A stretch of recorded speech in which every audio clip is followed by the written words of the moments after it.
Welcome to DC Conversations. How has your 14 years of practice shaped your approach to emotional health in this book, Calm Prescription? And why did you name it Calm Prescription? 14 years ago, my subject was nutrition. Six Mm, months after practicing, I realized that nutrition alone cannot work. Like medicine alone cannot work. yeah, And then I thought, I figured that exercise was important. And then 6 months later, I realized that exercise and nutrition alone can't work and sleep is extremely important. But then I yeah, realized most people can't sleep because they're emotionally in turmoil, stressed out.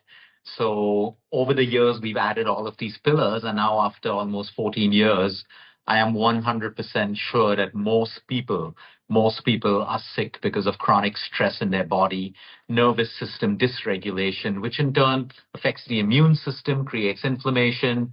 Of course, 4 to 5% of the people that have a very strong gene, no matter how fit they are, how healthy they are, they may get a particular condition. And then, of course, you have people who have conditions out of accidents or injuries. But most lifestyle diseases are stemming from people's stress today. And that's what I figured finally. I think there are enough of books on nutrition, exercise, and that's why I wanted to call it the calm prescription, where it's my vision and dream that every doctor and every nutritionist starts to prescribe calm. Because you can have the best food, you can have the best medicines, but if the environment within us, yeah. isn't right, none of these really work the right way. A lot of our cardiologists and oncologists tell their patients, listen, I can give you the best medication, but you got to take care of your stress levels because everyone knows that when the body is in a state of homeostasis, we're calmer, everything works better. And that's why we call it the calm prescription. What's the most surprising thing you've learned about stress and the nervous system? I think today's world, most people's stress is shaped by the change in society, the amount of social media, people have become way weaker. When I say weaker, I don't mean it in a derogatory way. I mean, people have become emotionally sensitive, because you have platforms where you can say what you want without having any responsibility. You're constantly connected with a world where you're comparing yourself with other people. Yeah, You know, people are happy until they saw something on social media and then now they feel inadequate, but they forget that they were happy until they saw that. So I think life's gotten a lot more stressful, and a lot of it is made by us. A lot of the stress that we see in today's world is people trying to be in control of everything. yeah, There's a lot of people, self entitlement that, hey, just because I'm rich, the world should work like this. Just because I got a degree in Harvard, that everything around me in my life should work like this. So I feel people's behaviors have changed, and it's not really anyone's fault. It's the world that we're living in.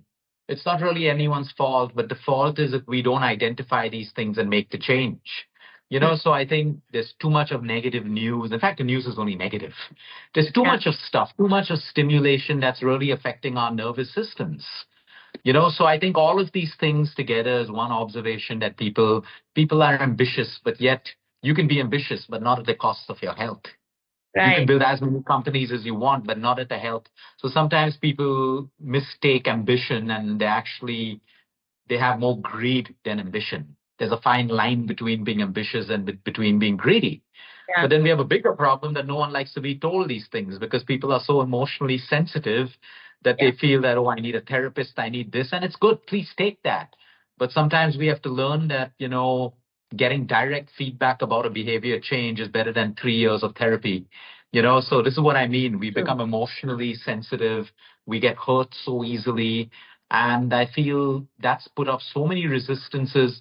I'll give you an example. In schools, teachers are scared to discipline children. They're just scared to do it. They're scared of the parent teacher association. The doctors are afraid to tell a patient directly what they should be doing without hurting the sentiments. So all of these things are to contribute towards why we're constantly dysregulated. And then it's our lifestyle. People are sleep deprived. If you're sleep deprived, you wake up with a nervous system which is dysregulated.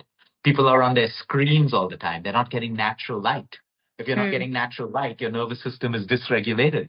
So there are all of these reasons. And then, of course, the junk and processed food, which is in abundance and it's formed the primary diets of most people, which in turn leads to nervous system dysregulation. How do you recommend that people start incorporating these calm practices into their routine? I think, firstly, more than this book is not going to just change people's life like a magic wand. And the book talks about people first having to decide to take personal responsibility for their health. There are tons of self-help books out there. You and I know it. Yeah. We should be such an enlightened world with the amount of content available. Correct. But it's not. We don't have a lack of knowledge. The biggest issue right now is a lack of action. So people Absolutely. first have to take personal responsibility that, hey, I want to start building a little bit more calm in my life. When they decide that, now here's a book with 75 techniques that are free. They don't cost you money. It just costs you 4 or 5 minutes a day. And then they have to be disciplined with it, consistent with it, like brushing your teeth. We have to take that one practice, whether it's 5 minutes of meditation, whether it's 5 minutes of breath work, whether it's 5 minutes of reflection, whether it's 10 minutes of getting morning sunshine, whether it's 10 minutes of doing a walk when you're feeling angry. So these little things we got to start making them consistent, and that's how calm actually works. No one gets it right, but people start off with the first step, the second step, and then it becomes a lifestyle. Would you mind sharing a particularly impactful story from your practice where these principles made a big difference to one of your patients? We have a ton of them, and they're in the book as well, but they're also on our website to see in case no one buys the book. It's on a website where you have cancer patients in remission saying, the day I reclaimed my calm, everything started working better. My chemo side effects started going. I started feeling stronger as a person. I could be more emotionally balanced at my workplace, with my family and my relationships. We have stories of diabetics. The moment they started, learning to let go, take it easy, their blood sugar levels would come down so much that their doctors had to reduce their medication. There are so many stories, even in depression. A lot of people with depression just started to say that when I stopped chasing and I started to just realize, let me just try to be a little calmer, less reactive. They found that their depression started to get better and their psychiatric medications could reduce. So, it appears to be magical, but it isn't magical. Just when we're all in a state of calm, that's when we feel our best. And if you look around, what are humans indirectly or directly chasing the most right now? Calm. They need more holidays. They need more socializing. They need more cut away from work. Why? Because they're trying to find their calm, because that's natural to every human being. We can be stressed, but we have to come back to our calm. We can go through immense stress, but as long as we come back to relaxation, the human body balances it beautifully. But if we're constantly stressed, moving on from one thing to another, that's when we have nervous system dysregulation, and that's when disease starts to creep in. Listed out, many techniques. But what is the simplest practice from the book that someone can start with today? Your breath work, because you can be anywhere. You can be in a meeting, you can be on a flight, you can be in the hospital, and you can control the way you breathe. All you need to do is be mindful at that moment to slow down your breath. Just by slowing down your inhale and exhale, your cortisol drops, your adrenaline drops, you move from the sympathetic, which is fight and flight, to parasympathetic, which is rest, digest, and relax. So that is the quickest way. If you have access to nature, just go out and spend 5-10 minutes in nature. You'll start to feel relaxed. So these are the simplest ways, and these are natural mechanisms built in us. They're already built in us. We just got to use them. How do you personally prioritize calm and self-care in your own life? And it's not very easy for a person like you to actually, not get affected by what they're saying and all that. So you also have to practice, stay away from the stress. And how do you do that?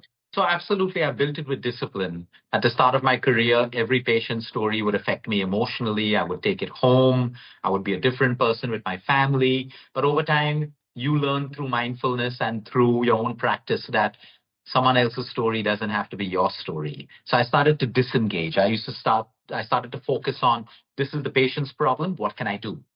What's the best I can do? And I would separate my emotions from that.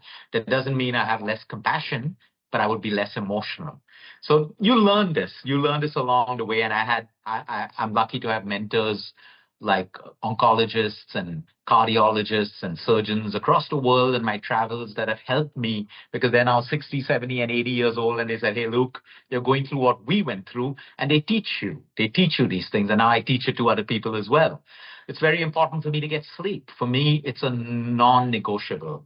If I don't get my 7.5 to 8 hours of deep sleep, I am emotionally not well the next day. I'm not focused. So for me, sleep is non-negotiable. My morning walks out in nature is non-negotiable. So it's important. I've identified what works for me. Now, this doesn't have to work for someone else. For someone else, it could be something else. But this is Yeah. what works for me. And that's why it's got to be in my life like brushing my teeth. Then I also have breaks between my patients. I don't try to do them nonstop. So I'll have 4, then I'll have a break. I'll do something. I'll have 4, then I'll do my workout. Then I'll have another 4, and then I'll take it easy. So I've structured my day in a way that I can find my calm. And then, of course, life gets in the way sometime, and you got to be mindful enough to come back to, whatever I've preached in the book, you got to practice it yourself too. This particular sentence I came across, like no supplement or superfood can outmatch the healing power of a calm and regulated nervous system. That can be your quick fix, help you do less work and do some magic in the body. There is no magical supplement. Now, a supplement can work like magic if there's a deficiency. Like if you have a deficiency of D3 and your supplement takes care of it, you'll start feeling amazing, because you supplemented a deficiency. But deep sleep has magic that even scientists and doctors have not yet figured. And what it does. The immense healing of the human body, how a wound can heal completely while you sleep deeply at night, with so many processes of angiogenesis happening, DNA repair, is just absolutely magical. And no one can do that better than deep sleep. Even a surgeon will tell a patient, go home and sleep deeply, because he or she knows that the healing is going to actually happen while you sleep. So even calm, while you sleep, you're in a state of almost unconsciousness. And that's when most of the healing starts to happen, which is why people start to heal when they meditate, because they're in a calm state. When you're in a calm state, you're in a state of homeostasis. When you're in homeostasis, your autonomic nervous system works for you. When we're out of homeostasis, our body works against us. That's why high blood pressure, high blood sugar levels, all of these keeps the body out of homeostasis. And that's why the doctor tries to put you in meds so that, at least your levels come back to normal and they don't destroy or cause other problems in your body. Most people these days are, clubbing allopathy with naturopathy and Ayurveda, right? So there are people who are on thyroid pills because it is a must. They take it on an empty stomach, and then they're also having the turmeric water or a coconut oil water and all that. So should there be a gap between this, or because they say both have to be had on an empty stomach? So if somebody has had a thyroid pill, should there be a gap, or they can quickly gulp down turmeric water after that? They can have it. They can have it right after their thyroid pill. It's not an issue at all. The idea is the thyroid pill has to be had on an empty stomach. So that's how it is. You can keep up a gap of 5 or 10 minutes, and then you can have that. So that's not a problem at all. What's your biggest message through this book? The biggest message is while people continue to chase medicine, chase nutrition and diet plans and supplements, do all of this, but get the fundamental right, which is your calm. I know life is difficult, relationships are difficult. It's for everyone. One thing that you learn in your practice is everyone has some problem. The richest people to everyone. The most glamorous people, everyone has it. But the point is, you can find your calm somewhere. And in fact, the more stressed you are, the more you need to do it. The more you need to look for your calm and find out ways to relax. But people are so out of control, trying to control everything, trying to control the future, trying to control things and people that are not out in control, that by just doing that, they've lost their calm. So life will finally teach everyone, and I hope it's not the hard way, that we are not in control of anything and anyone. Uncertainty needs to be embraced. Nothing can ever be certain. So knowing that, then you start to trust the process of life. You still do what you need to do. You take the actions, you plant the seeds, you do the work, and now you have peace. Most people don't have peace because they have fear. Peace can only be found. You can go 10 times to the Maldives and still never find peace permanently, because peace is on the other side of fear.